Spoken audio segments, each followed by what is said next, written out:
The kitchen was too quiet. That was the first thing Gerald Patterson noticed. No hum from the television in the living room, no clatter of dishes, no voice calling his name from down the hall, just the soft buzz of the refrigerator and the faint ring of his own heartbeat in his ears. He sat on the tile floor with his back against the cabinet, knees pulled up higher than a man his age should try. His phone lay face up beside him, screen glowing every few seconds with another notification he refused to open. His glasses were crooked. His shirt was wrinkled. His hands would not stop shaking. The laptop on the table across from him was still open to his email. The subject line at the top glared like a warning light. Whitfield Industries Pension Administration, notice of temporary suspension of benefits. He had clicked it once, read the words twice, 3 times, until the letters blurred and his stomach turned. He did not have to open it again. He knew every sentence by heart already. Standards of conduct, pending review, 30 days, no guarantee. Next to the email tab was another window, a news site he had not meant to see, but could not stop looking at now. The headline stretched across a photo of a black man in a dark blue suit, one hand raised in an empty driveway, the other open in a gesture that looked halfway between surrender and disbelief.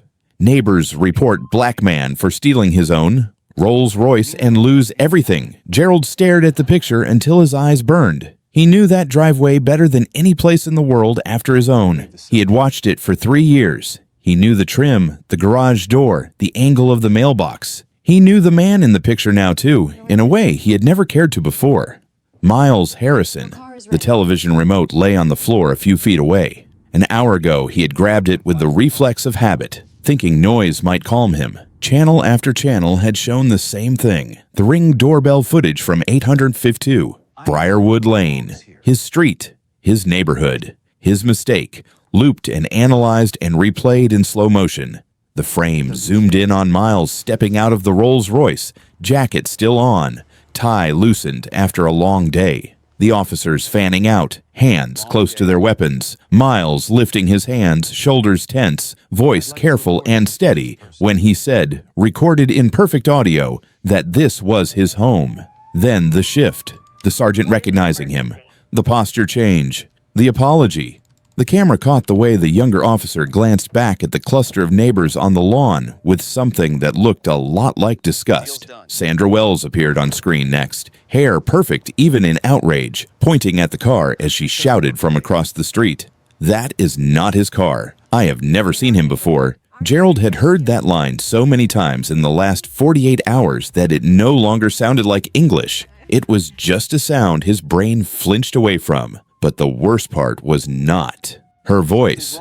The worst part was his own. The clip that spread the fastest was only 10 seconds long. A simple graphic at the bottom read, "Original 911 caller identified." The audio was tinny but unmistakable. Black male, late 30s, just pulled a Rolls-Royce into 852 Briarwood Lane. There is no way that car is his. They played it over and over, sometimes followed by a pause, sometimes by the anchor looking into the camera with an expression halfway between anger and exhaustion. A whole country judging one sentence he had said into a phone, certain it was harmless at the time. The story had grown since then.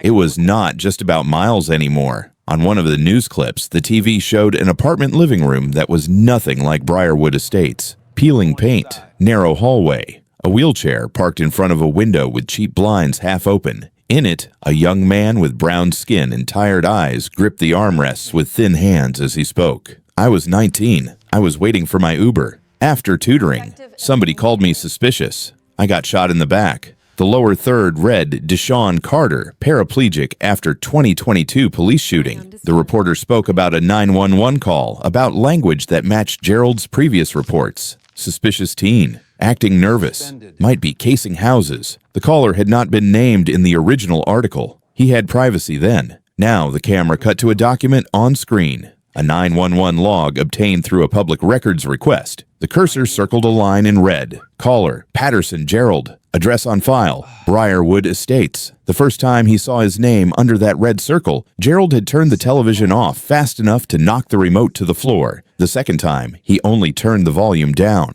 By the third, he left the sound on and listened all the way through while Deshaun's mother talked about medical bills and scholarships and the kind of future a boy does not get back. His phone lit up again. Another message he would not answer. Earlier that day, he had texted 3 neighbors. No one responded. The HOA president had not replied to his long, rambling email about context and perspective. The man he had played golf with for 20 years had let his call go to voicemail. His wife had taken her suitcase and a bag of clothes 2 nights ago. Barbara had said very little. She did not shout the way he expected. She only stood in the doorway to the kitchen, hands clasped so tight the knuckles were white, and asked a single question. "Who was that on the phone, Gerald?" He told her about the pension, about Whitfield, about the review. She closed her eyes and let out a breath that sounded like something breaking. "What have you done to us?"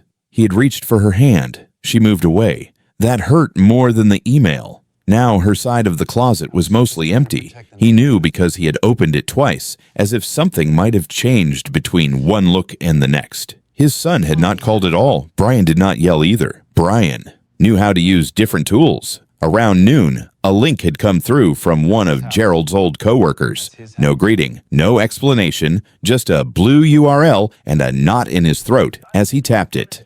LinkedIn. Brian Patterson. A statement pinned to the top of his profile for the world to see. "My father's actions do not represent my values. I am horrified by what I saw in the video. I stand with Miles Harrison and with every person who has been targeted by biased calls like this. What my father did was wrong. I am committed to being better." Gerald had read it once, then again, then a third time, searching for any hint of softness between the lines. There was none. Just clean, professional distance. An 8-year career trying to survive the shadow of one bad decision that did not belong to him. He picked up his phone now and replayed the short clip that haunted him most. Not the one with Miles, the one with his own voice. Black male, late 30s, just pulled a Rolls-Royce into 852 Briarwood Lane. There is no way that car is his. On the screen, the waveform pulsed. For a moment, listening in his dark kitchen, the words almost sounded like a stranger, a man he would have sworn he did not know. He swallowed hard, throat dry. "I was just trying to protect the neighborhood," he whispered, to no one. "I was just trying to keep us safe." The room did not answer. The quiet pressed in closer, heavy as a verdict. Outside, somewhere down the manicured street, sprinklers clicked on, sending arcs of water across perfect lawns. Life in Briarwood Estates rolled forward. Packages were delivered. Garage doors opened and closed. Children rode bikes around the cul-de-sac, their parents watching a little more carefully now. Not at the black house with the Rolls-Royce, at his. In 14 days, Gerald had lost his pension, his marriage, his standing, and his son. All because of one phone call he still was not sure he regretted for the right reasons. On the 23rd floor of a glass tower in downtown Atlanta, the city looked like a circuit board. Highways glowed with evening traffic, taillights pulsing red in long, slow lines. Inside a corner office, a man in a navy suit finally let himself exhale. Miles Harrison closed his laptop and leaned back in his chair. The plaque on the wall across from him caught the last of the sunset, the engraved letters reflecting a soft gold.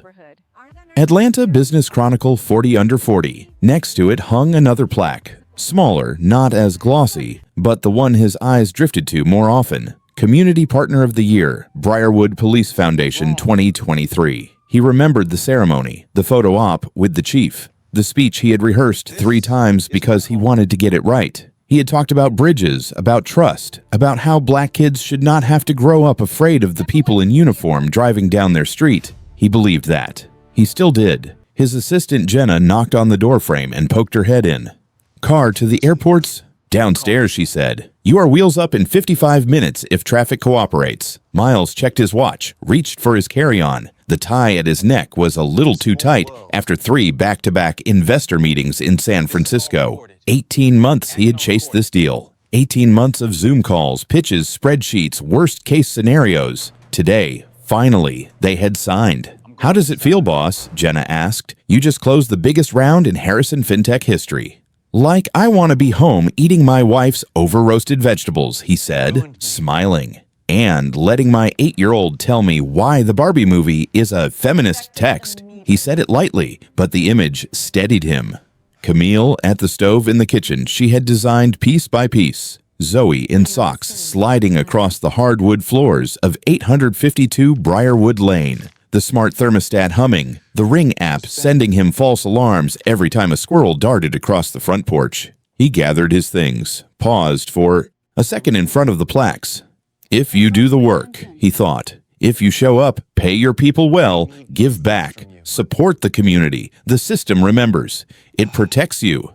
Not perfectly, but enough. That belief had gotten him through nights when police sirens made him sit up in bed, heart pounding from a memory he could not quite place. It had kept him in Atlanta when he could have moved to a coastal bubble and disappeared into a different kind of safety. He wanted to believe his success was armor, not a target. He had spent his whole adult life building it. Across town, in a quiet cul-de-sac 30 minutes away, another man adjusted something on his wall and felt a different kind of pride. Gerald Patterson stepped back from the bulletin board in his home office and squinted. The map of Briarwood Estates was neatly pinned, the streets labeled with black marker. A few houses had small, colored stickers on them. Red for elderly residents living alone, blue for families with kids, green for properties he thought of as anchors, people who had been here as long as he had or close to it. His own house had 2 stickers, red and green. Next to the map, a framed certificate from the Homeowners Association read Briarwood Estates Board Member in an official font. Under that, another printout he had made himself from a template online. Briarwood Community Watch Coordinator. No one had given him that one. He did not need them to. 31 years in the neighborhood felt like enough of a mandate. He liked things a certain way. Lawns edged, driveways clear, cars not left on the street overnight like some apartment complex parking lot. He knew the names of the landscapers that kept the entrance neat. The kid who delivered the local paper, the UPS driver who always left packages tucked behind planters so they were not visible from the road. He also knew which faces did not fit. He would not have said it that bluntly, even in his own head. He told himself a softer story. I know who belongs here. I know when something is off. It had been true when Briarwood was mostly young white families and starter homes. It was still true, he thought, now that the houses had doubled in price and the roofs were all slate and synthetic tile. His phone buzzed on the desk. A news notification about crime up 30% in metropolitan areas. He tapped it open, skimmed an article full of charts and quotes from experts, then closed it with a curt shake of his head. They never talked about what letting standards slip did to a place. They never talked to people who actually kept watch. He walked down the hall, past the doorway of the guest room, where his granddaughter sometimes slept when Brian brought the kids over on weekends. Brian had made something of himself. Middle management at Whitfield Industries, good salary, good benefits. Gerald still told anyone who asked that Whitfield had been a solid company to work for. 30 years on the line, then in logistics. Pension, health care, union presence that meant something. That pension email now sat like a stone in his inbox. But he did not let himself think about that tonight. This was before all of that, before the headlines, before the video. He paused at the front window of the living room and looked out at the street that he knew like the back of his hand. The cul-de-sac was calm, washed in late afternoon light. A sprinkler ticked back and forth in the yard across from his. The new concrete on the corner driveway had finished curing last week. The homeowners had asked the HOA for permission before pouring. Respectful, how things should be. Farther down, 852 Briarwood Lane gleamed. The house was only 3 years old, all stone and glass, built where the Harrisons had knocked down the older ranch home that used to sit there. When the moving trucks came, Gerald had watched with tight curiosity. Dark-skinned couple, nice car, license plate frame from a private school, not the type he was used to seeing here. He had nodded tightly when Brian mentioned later that the man who bought 852 was some tech CEO. Looked it up too. Harrison FinTech, financial technology, online stuff he did not fully understand, but respected enough. Still, the details did not settle right. Black family, Rolls-Royce Cullinan in the driveway, second expensive sedan in the garage, kids' toys in the yard but not left out overnight. Guests who looked like they worked in banks, in law, in something high-powered and far away from assembly lines and time cards. He had seen the man once at the mailbox. The guy had smiled, said, "Afternoon. I'm Miles, we just moved in." Gerald had given a short nod and gone back inside. He told himself it was because he was busy, because he did not do chit-chat, because some people preferred privacy. He did not examine why the word "we does not belong" had flashed through his mind uninvited. In between them, floating in the space where their worlds almost overlapped, were the people who made up the rest of Briarwood's fabric. Trevor Hayes, 28, YouTube channel, always rolling, drone buzzing overhead some weekends. He waved at everyone, filmed everything, his yard half set up as a backdrop for whatever his latest video idea was. Sandra Wells, 48, athleisure and big sunglasses, realtor signs with her smiling face staked in front of at least 3 houses at any given time. Her money depended on Briarwood, looking like the kind of neighborhood certain buyers felt safe in. She watched property values the way Gerald watched strangers. And 2 doors down from 852, Richard Thornton, 55, Vice President of Sales at Kendrick Technologies. He grilled on Sundays, paid his dues to the HOA on time, and liked to say things like, "We keep this street in good shape." When new families came to tour a listing, they were all part of the same ecosystem, each holding a different piece of what they thought safety meant. On one side of the city, Miles sat by the airplane window as the plane touched down at Hartsfield-Jackson just after 3 in the afternoon. He loosened his tie, checked his phone, saw a text from Camille. "Zoe and I are at Mom's. Back by dinner. Come home and rest. You did it." He smiled, shoulders finally dropping. The system had worked. The deal was closed. His company would expand. His people would keep their jobs and then some. Tonight, he would walk through his own front door and feel, for a moment, like life made sense. On the other side of town, Gerald stood at his living room window and adjusted the blinds so he could see the street a little better. Somewhere inside his house, his phone lay on the hall table, its weight a familiar comfort. If something happened, if something did not look right, all he had to do was pick it up. Miles trusted the system to protect what he had built. Gerald trusted the system to protect what he thought he owned. And as one man's plane taxied toward the gate and the other man's fingers brushed the edge of his phone by instinct, both of them believed in very different ways that they were on the right side of control. The heat hit him the second he turned off the main road. July in Georgia did not just sit on the hood of a car. It climbed through the windshield, pressed against your chest, wrapped itself around your neck. Even with the AC running, Miles could feel the day in his bones as the black Rolls-Royce Cullinan rolled past the stone Briarwood Estate sign and into the neighborhood. He loosened his tie with one hand, steering with the other, shoulders finally starting to drop. The gate code had worked. The pavers under his tires were familiar, and the manicured lawns on either side told his nervous system the same thing they always did. "You are home. Breathe.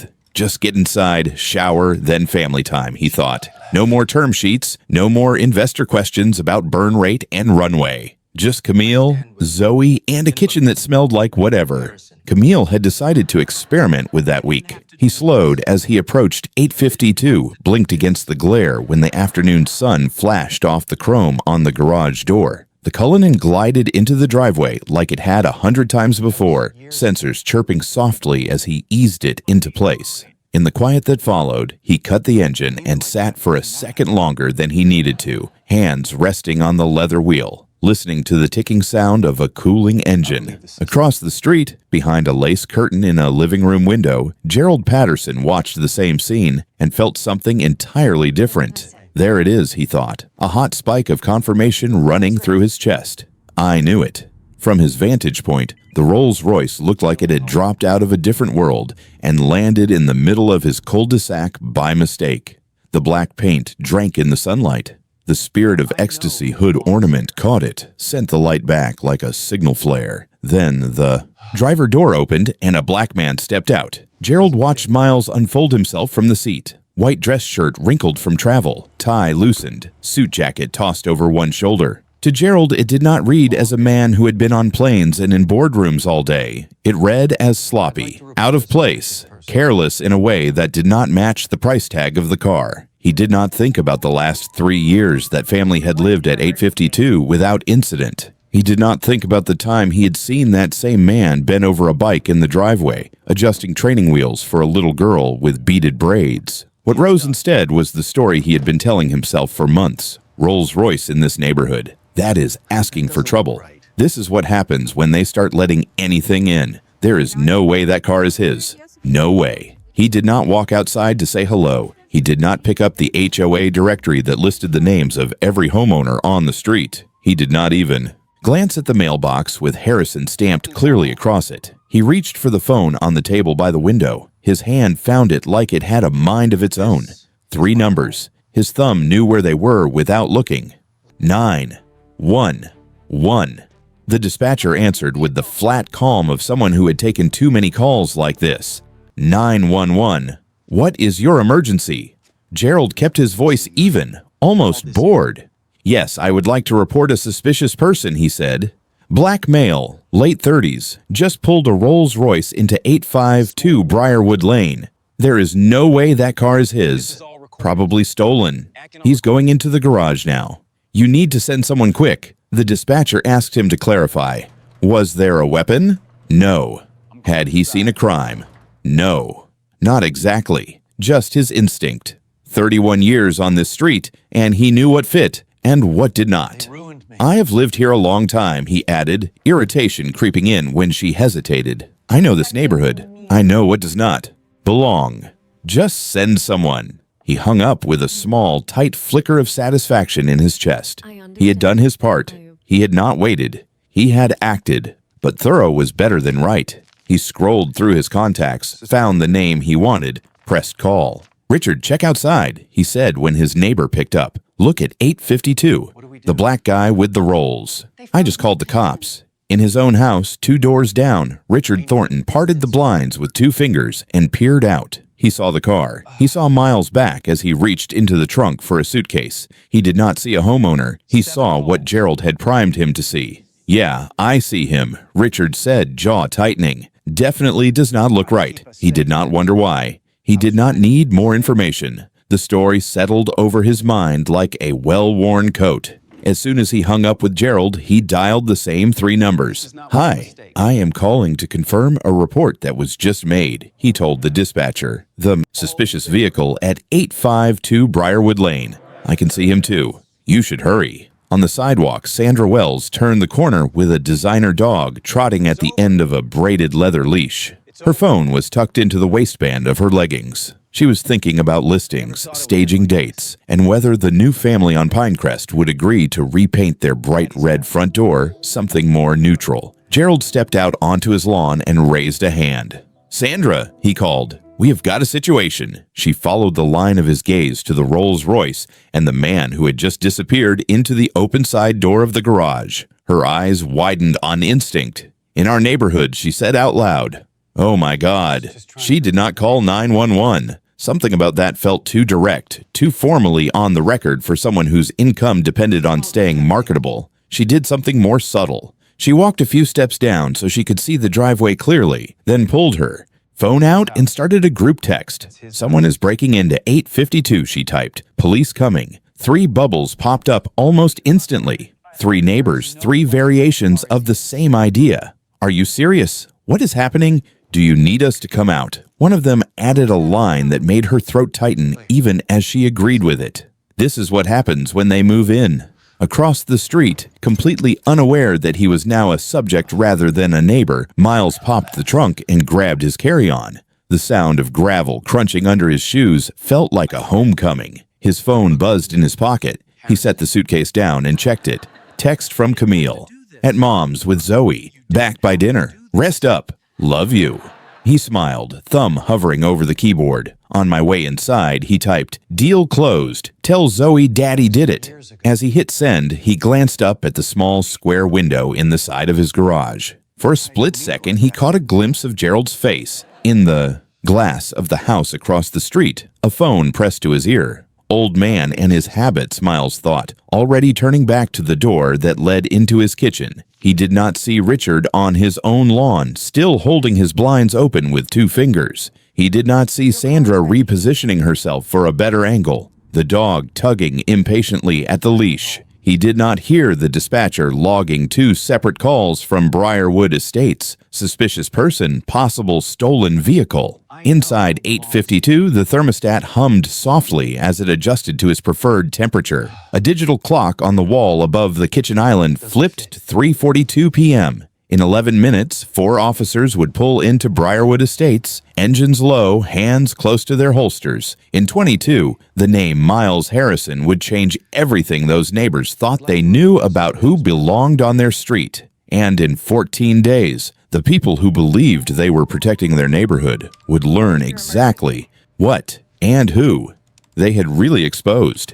The first sign that something was wrong was the way the sound outside changed. Miles was in the kitchen, suitcase by his feet, when he heard tires on asphalt. Not the slow roll of minivans or delivery trucks, but a quicker, heavier approach. He frowned, walked back toward the door that opened into the garage, and pushed it halfway open. 2 police cruisers slid to a stop at the curb in front of 852 Briarwood Lane. No sirens, no lights, just engines idling low, doors opening in a practiced sequence. 4 officers stepped out, eyes scanning, hands resting close to their holsters. Miles' throat went dry.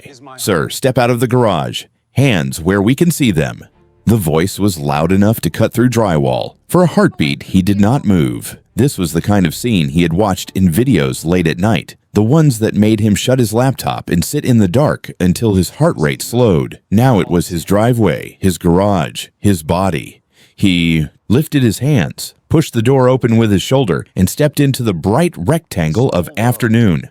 "Officers," he called, forcing his voice to stay level. "This is my home. I live here. My wallet is in my back pocket. I'm going to reach for it slowly." Every word felt like walking barefoot across broken glass. One wrong move, one wrong tone, and the headlines he had seen his whole life could finally have his face on them. The youngest officer, a compact man whose nameplate read Bradley, took a step closer. "We received multiple calls about a stolen vehicle," he said. "Sir, step away from the car." Miles' eyes flicked to the street. Gerald was on his lawn, arms crossed tight. Richard stood a few yards away, hands on his hips. Across the street, Sandra had her phone out, angled toward the house. He felt every gaze like a weight. Then another voice cut through the tension. "Wait."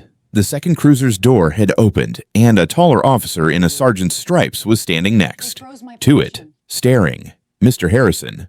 It was not a question.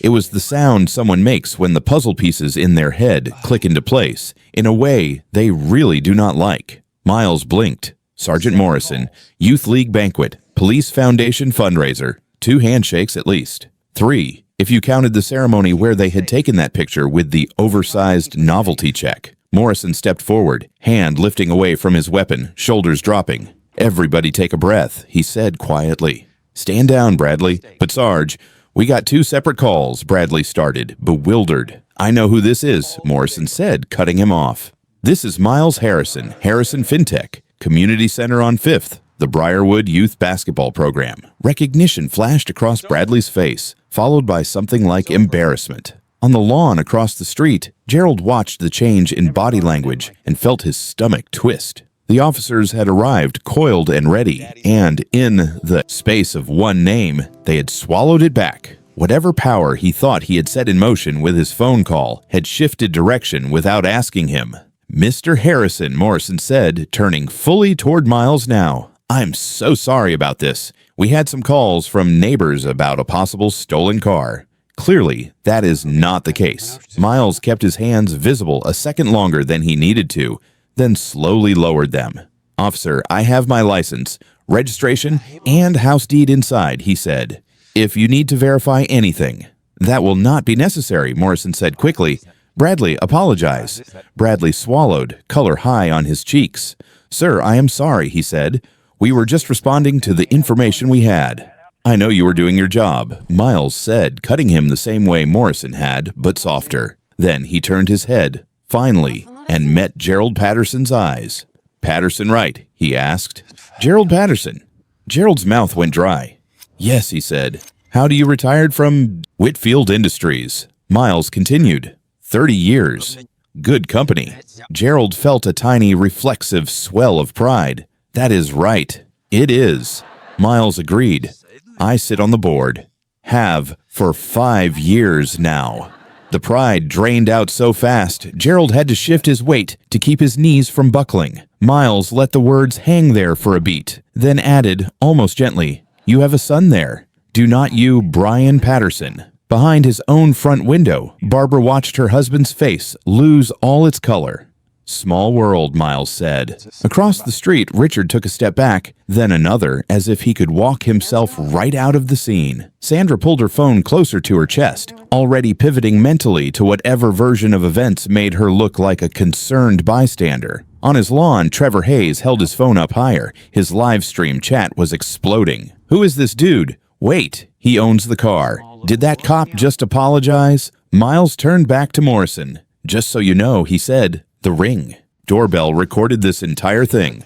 Audio and video. 4K cloud backup." "Understood, Mr. Harrison," Morrison replied. The words sounded like both an acknowledgement and a warning to the air. Miles smoothed his tie, though it did not need smoothing. "I am going to go inside now," he said, voice calm but edged. "Hug my daughter when she gets home. Have dinner with my family in my house that I own. Next to the car that I own." He held Gerald's gaze for one more silent second, then turned and walked back into the garage. The door closed with a soft mechanical whir. The cruisers pulled away. One officer glanced out the window at Gerald as they passed. There was no camaraderie in it, only a quiet, disappointed judgment. By 9:47 that night, the Ring footage went up on Miles' social media with a single caption. "This is what happened in my driveway today." No hashtags, no speeches. He did not need them. By midnight, the view count had climbed into the millions. People froze the video and zoomed, circling the faces of the neighbors on the lawn. Someone found Sandra's real estate profile. Someone else matched Richard's voice to his corporate bio. It took less than an hour for strangers to identify Gerald from his HOA photo. Inside his dark living room, Gerald sat staring at his own frozen face on a stranger's phone screen, the comments stacking underneath faster than he could read them. 31 years protecting the neighborhood from black people existing. Out in the suburbs, a woman messaged Sandra to cancel a showing. "We saw the video. We will go with another agent." At Richard's house, his wife stood in the doorway of his home office, email from his company open on her own phone. "Richard, what did you do?" And in a studio downtown, an anchor named Dana Crawford looked into a camera and closed out the segment that would push the story from local outrage to national conversation. If this is how a major donor and board member is treated in his own driveway, she said, what chance does an ordinary black teenager have? The first wave had hit. The water was still rising. By Tuesday morning, the internet had done what it does best. It had moved from outrage to excavation. At Kendrick Technologies, the lobby smelled like coffee and printer toner. Richard Thornton walked through it the way he had for a quarter century, leather briefcase in one hand, security badge clipped to his belt. He nodded at the receptionist, forced a smile at a junior sales rep, and told himself the knot in his stomach was an overreaction. He had talked to himself all the way in. It is a misunderstanding. People are overreacting. They will see the bigger picture. 25 years had to count for something. An email was waiting in his inbox when he sat down. Please report to Conference Room B at 8:30 a.m. Attendees, Chief Revenue Officer, Human Resources, Legal. The knot tightened. Conference Room B felt colder than the rest of the floor. The blinds were drawn. The CRO sat at one end of the table, hands folded. The HR director had a manila folder in front of her. A corporate attorney sat with a tablet, face carefully neutral. Richard, the CRO, said, "Have a seat." They did not offer coffee. The HR director tapped a button on the tablet. A familiar audio clip filled the room, slightly distorted through the speaker, but clear enough. "I am calling to confirm a report that was just made. The suspicious vehicle at 852 Briarwood Lane. I can see him too. Definitely does not look right. You should hurry." Richard flinched at the sound of his own voice. He had said those words casually on Saturday, standing in his socks behind his blinds. Now they sounded ugly and small and permanent. "That is you," the lawyer said quietly. "Correct," Richard swallowed. "Yes, but you are taking it out of context. I was just backing up my neighbor. We did not know who he was." "We were concerned." The CRO leaned forward. "You are a vice president at this company," he said. "You represent Kendrick Technologies every time you open your mouth, especially in a crisis. We have received calls from clients and partners all week. They want to know if we tolerate racial profiling by our leadership." Richard opened his hands in a helpless gesture. "I have given this place 25 years," he said. I have broken records for this sales org. One incident does not erase that. The HR director slid a document across the table. The words at the top swam for a second before they came into focus. Notice of termination, effective immediately. Reason, conduct inconsistent with company values and public commitments. Your badge will be deactivated in an hour. The HR director said, security will escort you to collect your personal items. Your severance details are outlined on the second page. He stared at the paper, at the neat paragraphs that closed a career like shutting a file. Outside the conference room, he heard the faint sound of someone laughing at something by the coffee machine. Life going on, office jokes continuing, as if he were not there at all. 45 minutes later, he walked through the lobby again, this time with a cardboard box in his arms. A framed award dug into his ribs. His security badge hung from a lanyard in the security guard's hand behind him, no longer his. Across town, Sandra Wells was on her third canceled appointment of the day. I am sorry, Sandra, the woman on the phone said. I know we had 3 houses on the schedule, but after seeing that video, we just are not comfortable moving forward with you. Sandra stood in her kitchen, eyes fixed on the granite countertop. Can I at least ask why? She said, though she already knew. Would you call the police if we did not look like we belonged? The woman replied. I cannot take that risk with my family. Click. Her email was worse. Subject lines like, we are going in a different direction, and regarding our listing agreement stacked up, each one another cut. Her Zillow profile, once a glowing list of 5-star reviews, now had new entries. Saw the video, heard her voice, never using her. How can we trust her judgment when she could not recognize her own neighbor? Would she call the cops on black buyers at an open house? By Wednesday evening, nearly $60,000 in expected commissions had evaporated. Listings quietly moved to other agents. Her smiling face on yard signs began to feel like a lie she had told herself. At 852's mirror image across the street, the mail slot clanged and a thick envelope slid onto the welcome mat. Gerald picked it up with a frown. The return address made his heart hiccup.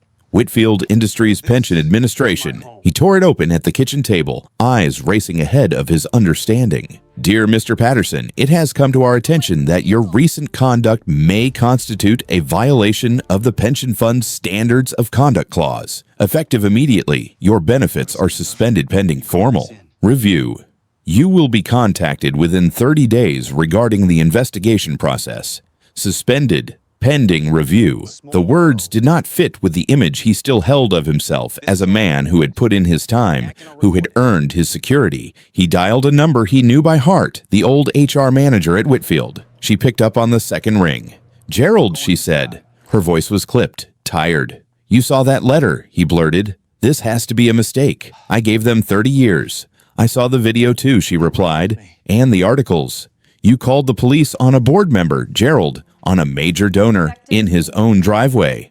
We did not know who he was, Gerald said. We were just trying to protect. You did not ask, she cut in. That is the problem. He was left listening to a deadline. Barbara had been standing in the doorway, arms crossed, watching his face as he read. Now she stepped into the room. Who was that, she asked. Whitfield, he said quietly. They have frozen my pension.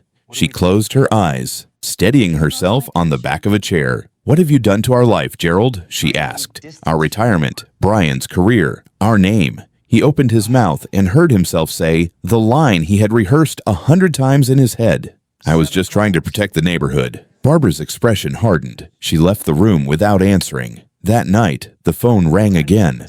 Brian's name lit up the screen. Gerald almost dropped it in his rush to answer. Son. Thank God. How are you holding up? There was a pause on the other end. When Brian spoke, his voice sounded older. They put me on a performance review this afternoon, he said, effective immediately. Sudden concerns about my fit with company culture. That does not make any sense, Gerald said. You have had 8 years of excellent reviews. Exactly, Brian said. Then the video goes viral, and suddenly nobody wants to sit next to me in meetings. People stop replying to my emails. I am toxic because my father picked up the phone. Miles would not let them fire you, Gerald said quickly. He knows you are not involved. I can talk to someone. I can explain. Explain what? Brian snapped. That you did not know who he was. That you only profile strangers, not important people. The sarcasm in his voice landed like a slap. "You have been doing this for years, Dad," Brian continued. "You see a black person who looks too successful and decide they do not belong. I just never thought it would come back on me." Gerald gripped the edge of the table. "I never meant for this to hurt you," he said. "I know exactly what you meant," Brian said quietly. "That is the problem." There was a rustle of movement, like he was pacing. "I'm going to make a public statement tomorrow," he said. "I have to put distance between us if I want any chance of keeping my job." "Brian, you cannot," Gerald said, panic rising. "We can handle this privately." "I have kids, Dad," Brian said. "A mortgage, a wife who is getting side-eye at school pickup because our last name is Patterson. I need distance from you. From this. Do not call me for a while." The line went dead. Silence settled over the kitchen again, thicker than before. Gerald stared at his reflection in the dark window and heard himself whisper, "I was just trying to protect the neighborhood." Underneath the words, another voice he barely recognized murmured back, "You knew what you were doing." He shoved it down, pushed blame toward the internet, toward the reporters, toward a world that would not let a man make one mistake without burning his life down. On the other side of the street, in the house his mind still refused to see as ordinary, dinner was on the table. Camille had made grilled salmon and roasted vegetables, the way she did when she knew he had been living on airport food. Zoe talked nonstop about day camp, about a girl who had brought glitter slime, about a counselor who could whistle with 2 fingers. Miles listened, smiled, let their voices wash some of the tension out of his muscles. When Zoe ran upstairs to pick out a movie, Camille poured 2 glasses of wine and sat back down. "They are getting torn apart out there," she said quietly. "You have seen the clips, the comments. Do you feel bad for them?" Miles turned the question over slowly. The faces of Gerald, Richard, and Sandra flashed in his mind. So did Deshawn's. From the news segment, he could not shake. "I stood in my own driveway," he said. "I unlocked my own front door. I existed. That is all I did." He set his glass down, fingers tapping the stem once. "Everything that is happening to them," he said, "they did to themselves." Outside, the sprinklers hissed to life along Briarwood Lane. Inside one house, a family ate dinner in the soft light of their kitchen. Inside another, a man sat alone at a table covered in letters and headlines, still insisting he had only tried to keep everyone safe. By Thursday morning, Gerald had convinced himself the worst was over. He was wrong. He woke to his phone buzzing, nonstop on the nightstand. Mentions, unknown numbers, a text from an old coworker that was just a link, and 3 words, "You need this." He tapped it open. Local news article. Date stamp from 2 years earlier. Headline at the top of the screen. Briarwood teen shot by police after 911 call. The photo was of a street he recognized. The story under it felt like someone had broken into his private memory and rewritten it from the other side. 19-year-old Deshawn Carter, waiting for an Uber after a tutoring session, described by the caller as suspicious, nervous, possibly casing houses. Police arrived. Deshawn ran. 2 bullets, 1 spine shattered. Case closed as justified. Caller not identified. Until now. Screenshots filled his timeline. A spreadsheet from a public records request. At the top, a header. 911 call history caller name. Patterson Gerald. There they were in a neat column. 7 calls in 3 years. Dates and brief summaries. March 2022. Suspicious vehicle. Black.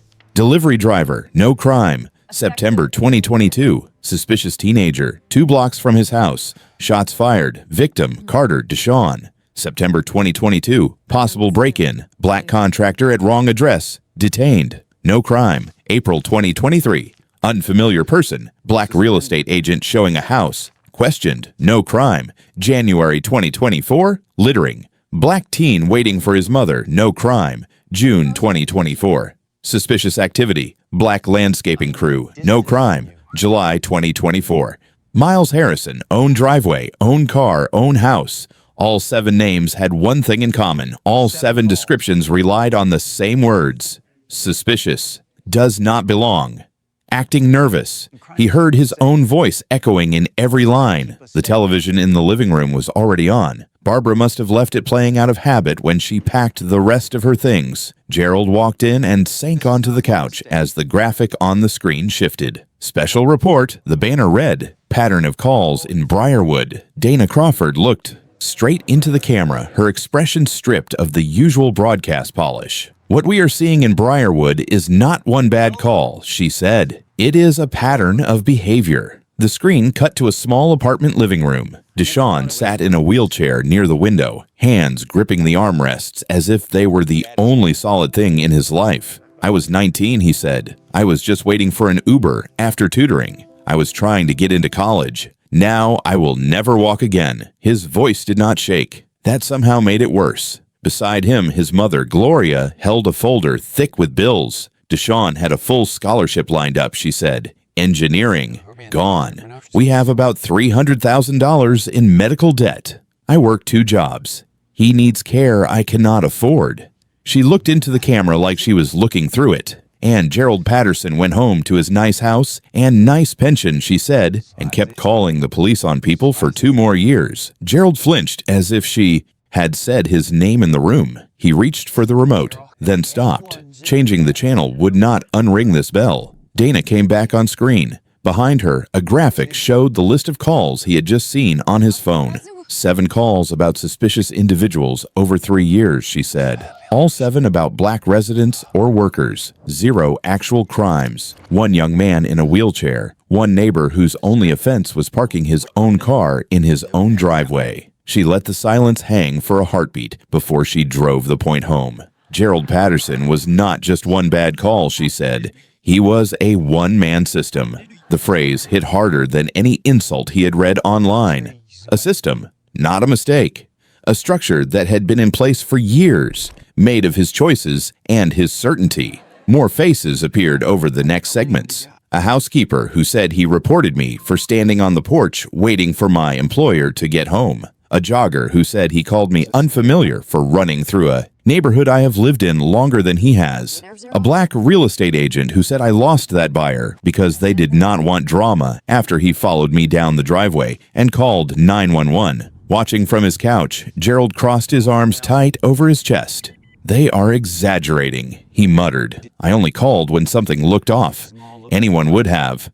But as each person spoke, he heard the same labels he had used slip out of their mouths. Suspicious. Did not look right. Might be casing houses. His throat dried out. His excuses started to sound thin even to his own ears. This was not about Miles being important. That was what the internet had latched onto first. The irony of picking the wrong black man to target. But as the stories piled up, as the timeline lengthened, the real twist took shape in front of everyone watching. He had not just misjudged one man with money and influence. He had misjudged human beings over and over as a habit. He had reached for 911 the way other people reached for a light switch. Anytime blackness and comfort shared the same space, he treated it as an emergency. The thing that scared him most that Thursday was not the thought of another headline or another lost friend. It was the slow realization that the most dangerous person on his street for the last 3 years might have been him.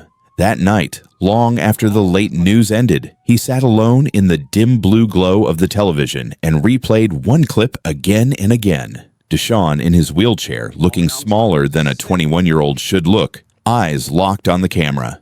I do not want him to suffer, Deshaun said. I want him to understand. I lived here too. For the first time since all of this began, Gerald did not have a comeback. The usual defenses rose and died in his throat. The video ended. He hit play again. Gerald's last attempt to wrestle control back started with a press release. Charles Whitmore's office drafted it on heavy letterhead, the kind that used to impress people. Gerald read the words 3 times, clinging to them like a life raft. Gerald Patterson is the victim of coordinated online harassment and defamation, it began. He merely exercised his constitutional right to report suspicious activity to law enforcement. The release went out Saturday morning. By Saturday afternoon, cable news legal analysts were slicing it apart. Defamation requires falsehood, one of them said, glasses pushed down his nose. Here, everything is on video. In his own words, you cannot defame someone with their own conduct.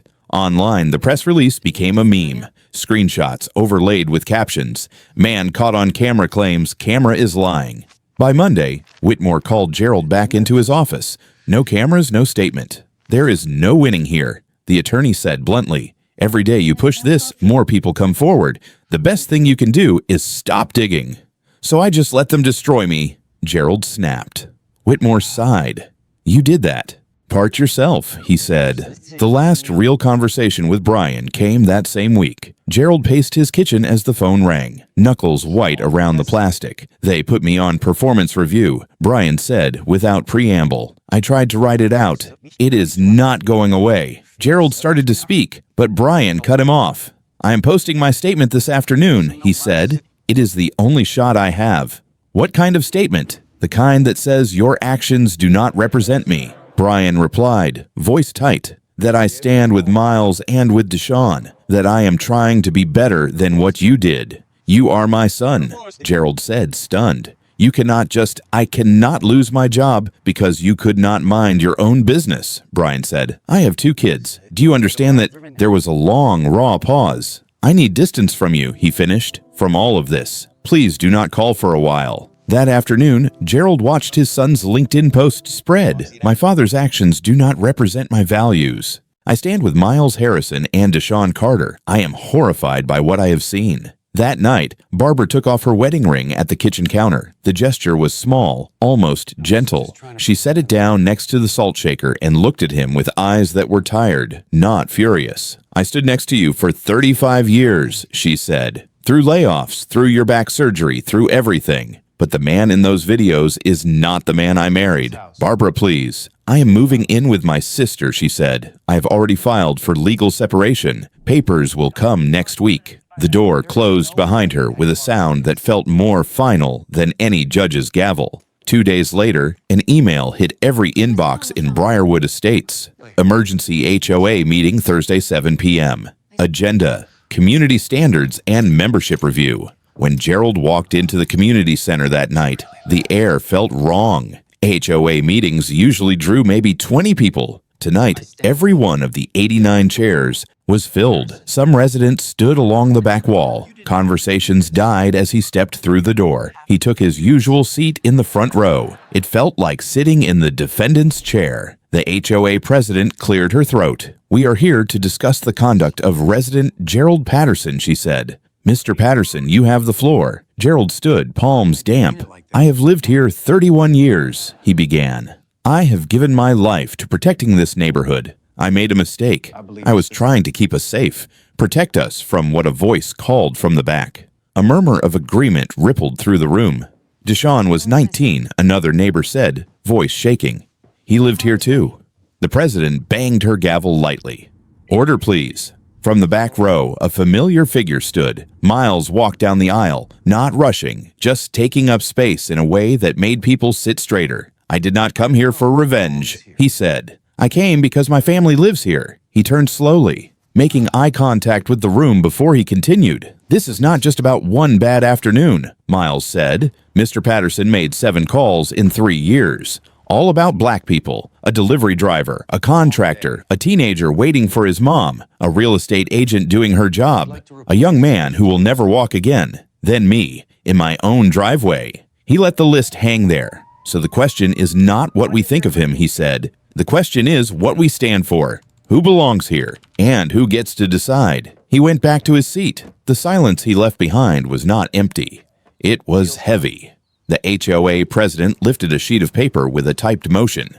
The board recommends removing Mr. Patterson from all HOA positions, she read, voice steady, and issuing a formal recommendation that he seek alternative living arrangements. All in favor, she asked. Hands went up, row after row, every row, 89 hands in the air.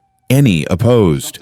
No one moved. The motion passes, she said, unanimously. Gerald stood there for a moment, blinking under the fluorescent lights, then walked toward the exit. No one met his eyes. People shifted their knees to give him physical space, but not 1 inch of welcome. The Georgia night outside was warm and thick. The community center door clicked shut behind him. The next morning, a real estate sign went into his front yard. White post, blue logo, bold black letters. For sale. The agent's name at the bottom was not Sandra Wells.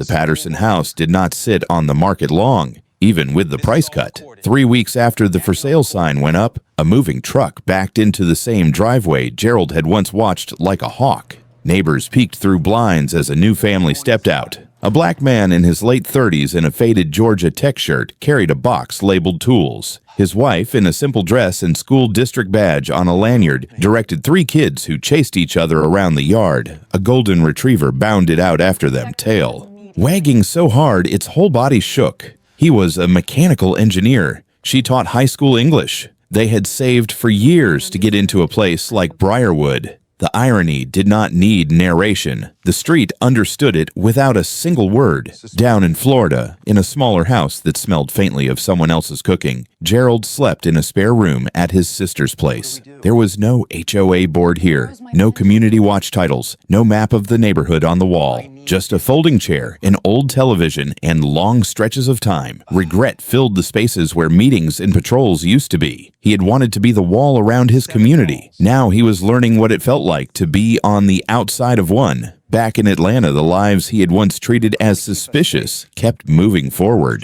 Deshaun Carter's GoFundMe passed every goal anyone expected. Strangers from all over the country chipped in. The money did not give him his legs back, but it did something real. It paid down those towering medical bills. It hired a full-time caregiver so his mother did not have to come home from a night shift and lift him by herself. It funded a small scholarship for disabled students who wanted to study engineering, the path he had been on before a phone call and a bullet rerouted his life. Gloria met Miles once in a side room at a community event. Cameras outside, privacy inside. She held his hand with both of hers. "Thank you for seeing my son," she said, "for not letting them forget him."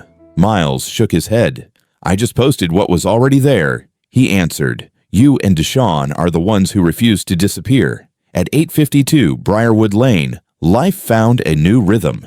The Cullinan still turned in at the same angle, but every time Miles eased it into the garage now, he felt a small weight in his chest. He had a camera, a title, a board seat, a plaque on a wall. Those things did not stop the guns from coming out, but they changed what happened next. Not everyone got that chance. He knew it every time he watched Deshaun speak or walked past the youth teams at the gym he funded. His donations did not stop. They shifted. Less photo ops, more quiet money into legal aid, mental health support, and trainings that asked hard questions about who got labeled suspicious and why. Brian Patterson stayed at Whitfield. The company moved him to a different division where the whispers were softer and the distance from the boardroom was a little wider. His promotion track had a dent in it now, but it did not vanish. He still had not called his father. He probably would not for a long time. Instead, he sent monthly checks to an organization that helped families hurt by police violence.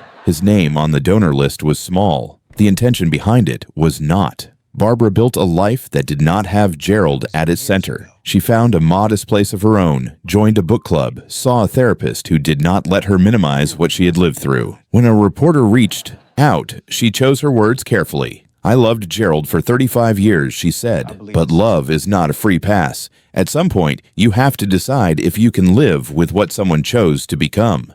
I could not."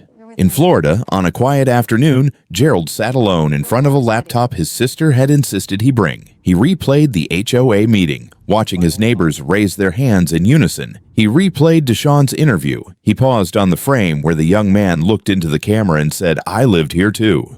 Gerald looked down at his hands, the same hands that had dialed those 3 numbers over and over, without ever questioning why his fear always pointed in the same direction. The worst thing he had lost was not the house on Briarwood, or the pension checks, or even the roles that used to make his chest swell when he said them out loud. The real loss was harder to name. He had turned himself into the kind of person he had always claimed to despise. Someone who used fear to decide who counted and who did not. Someone who wrapped prejudice in the language of safety and convinced himself it was noble. No court sentence had done that. He had. On a warm evening back in Briarwood, the sun slid low over the subdivision, turning every window into a sheet of gold for a few slow minutes. The new family across from 852 was out front, unloading the last of their boxes. The father straightened up, wiped sweat from his forehead, and looked over just as the familiar black Rolls turned into the Harrison driveway. Miles stepped out.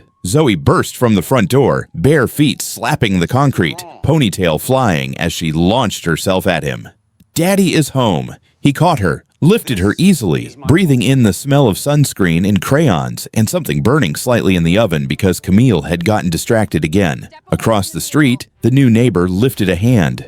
"Welcome home, man," he called. Miles shifted Zoe to one hip and waved back. "Welcome to the neighborhood." A breeze moved down the street, rattling the for sale sign in Gerald's old yard for the last time before someone came to pull it up. If there was a voiceover to lay across that picture, it would be simple. Consequences do not always come with a judge's robe or a prison sentence. Sometimes they show up as a camera by the front door, as a list of calls with the same name on them, as a room full of neighbors raising their hands. Sometimes they arrive in the quiet decisions of wives who leave and sons who draw a line. Sometimes they arrive when the people who used to be afraid decide to speak. Neighbors reported a black man for stealing his own car. They thought they were protecting their neighborhood. All they really did was reveal who they had been all along. Some consequences do not arrive to punish us. They arrive to show us who we have become and who we pushed away on the way there. If this story made you think about your own street and your own choices, tell us in the comments what you would have done or what you have seen. Share this video so more people hear Miles and Deshawn's names, not just Gerald's. And if you want more stories where justice does not wait quietly, hit subscribe and stay with us for the next echo.